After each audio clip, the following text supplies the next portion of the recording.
നമസ്കാരം. കേരളത്തിൽ green media സിൻഡിക്കേറ്റുകൾ പിടിമുറുക്കുകയാണ്. തൃശൂരിൽ ATM കവർച്ചയുമായി ബന്ധപ്പെട്ട പ്രതികളുടെ പേരുകൾ 2 ദിവസം കഴിഞ്ഞിട്ടും കേരളത്തിലെ ഒരു മാധ്യമവും വെളിപ്പെടുത്തിയിട്ടില്ല. എന്തുകൊണ്ടാണത്? പൊളിറ്റിക്കൽ ഇസ്ലാമിന്റെ ഗ്രീൻ മീഡിയ സിൻഡിക്കേറ്റ് കേരളത്തിലെ മാധ്യമങ്ങളെ ഒന്നാകെ വിഴുങ്ങിക്കൊണ്ടിരിക്കുകയാണ്. എങ്കിൽ അത് അത്യന്തം അപകടകരമായ പാതയിലേക്കാണ് സഞ്ചരിച്ചുകൊണ്ടിരിക്കുന്നത്. പിന്നെ എന്തിന് പണം കൊടുത്ത് ഇതുപോലത്തെ സാറ്റലൈറ്റ് ചാനലുകൾ നമ്മൾ കാണണം? രാത്രി വളരെ വൈകി കേരളത്തിലെ ഒരു മാധ്യമം, അതായത് ഏഷ്യാനെറ്റ് എന്നൊരു മാധ്യമം മാത്രമാണ് ആ കവർച്ചാ സംഘത്തിന്റെ, അതായത് സുഡാപ്പികളുടെ പേരുകൾ പുറത്തുവിട്ടത്. പോലീസ് എൻകൗണ്ടറിൽ ജമാലുദ്ദീൻ മരണപ്പെട്ടു. അഷ്റഫ് അലി കാലിൽ വെടികൊണ്ട് ചികിത്സയിലാണ്. അത് മാത്രമല്ല, തമിഴിലെ ഏറ്റവും പുതിയ തലമുറ ന്യൂസ് ആണ് ആദ്യത്തെ റിപ്പോർട്ട് പ്രഭാതത്തിൽ തന്നെ അവർ ബ്രേക്ക് ചെയ്തത്. എന്നാൽ കേരളത്തിലെ സകല മാധ്യമങ്ങളും അത് മറച്ചുവെച്ചു. എന്തുകൊണ്ട്? ഇസ്ലാമിക്കിൽ നിന്നും പണം, അതായത് അവരുടെ പരസ്യം കിട്ടുന്നത് കൊണ്ട്. കേരളത്തിലെ മുഴുവൻ മാധ്യമങ്ങളും ഇന്ന് പകൽ, അതായത് ഇന്ന് മാത്രമല്ല 2 ദിവസമായി ആ കേസുമായി ബന്ധപ്പെട്ട് അതിന്റെ ഫോളോ ന്യൂസ് വന്നുകൊണ്ടിരിക്കുകയാണ്. എന്നിട്ടും ആ വാർത്ത പുറത്തു വിട്ടു, പക്ഷേ അതിന്റെ പേരൊന്നും തന്നെ പുറത്തുവിട്ടിട്ടില്ല. വിട്ട വാർത്ത ഇങ്ങനെയാണ്: ATM കവർച്ചാ സംഘത്തിലെ പ്രതികൾ പിടിയിൽ, വെടിയേറ്റ് ചത്തവന്റെ പേര് പ്രതി, ചികിത്സയിലായവന്റെ പേരും പ്രതി, പിടിയിലായവരുടെ പേരുകൾ പ്രതികൾ, തോക്ക് വച്ചവരുടെ പേര് പ്രതികൾ.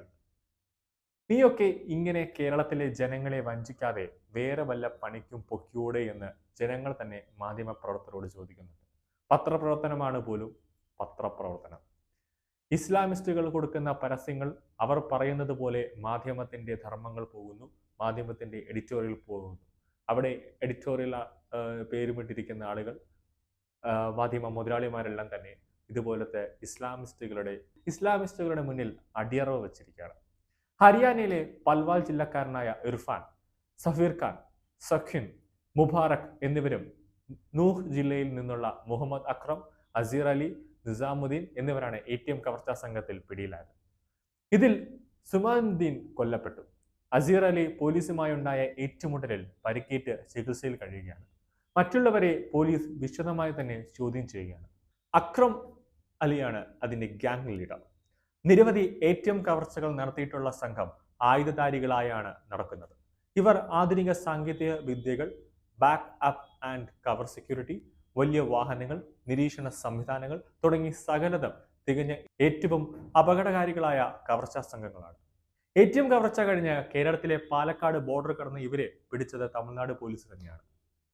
എങ്കിൽ ജനങ്ങളുടെ ചോദ്യം ഇതാണ്, അതായത് വാർത്തകൾ കാണുന്ന, വാർത്താ മാധ്യമങ്ങൾ കാണുന്ന പ്രേക്ഷകരുടെ ചോദ്യം ഇതാണ്: എന്തിനാണ് കേരളത്തിലെ മാധ്യമങ്ങൾ ഒന്നാകെ പകൽവാശിയുടെ ഈ കൊടും കുറ്റവാളികളുടെ പേരുകൾ മറച്ചു വെച്ചത് എന്നൊരു ചോദ്യമുണ്ട്.